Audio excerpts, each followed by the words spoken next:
ఈ రోజు కోసం నేనెంతగానో చూస్తూనే ఉన్నాను ఇన్నాళ్ళుగా.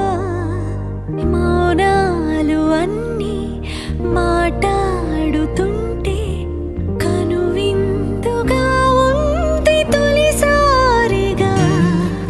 అపురూపమేగా నాకీ క్షణాలు, దాచేసుకుంటాను